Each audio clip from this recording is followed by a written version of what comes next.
Hindi kasi ako plastic na tao. Senator Alan Cayetano is now recognized. Good afternoon, Madam Chair, Madam Vice President, magandang hapon po, and welcome to the Senate. Magandang tanghali. I'd like to note that this committee is ruled by the women and kaming mga men ay nasa sidelines lang. I'd also like to note that although as a senator, naintindihan ko si Senator Risa na siyempre mas gusto kong cordial yung sagutan. But we also have to take into context that this is both legislative and political.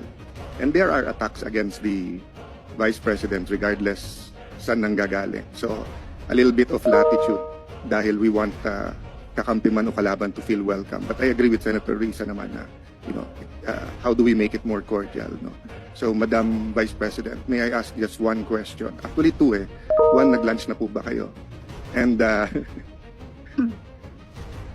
Yes, Senator Cayetano, nag-lunch na po ako.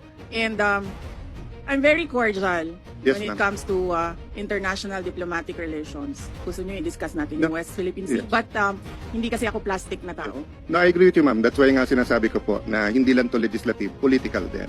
That's why you should be given the latitude to answer in the way that you feel it could be properly answered, di ba? So kaya ko lang tinanong kung nag-lunch kayo kasi in the first 2 years, I know that you got a very warm welcome sa Senate. So I'm hoping sa budget hearing it doesn't change, no? I remember ang daming pumunta sa lunch, no?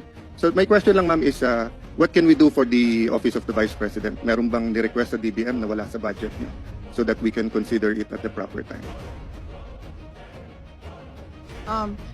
No, we are already okay with the approved budget from the Department of Budget.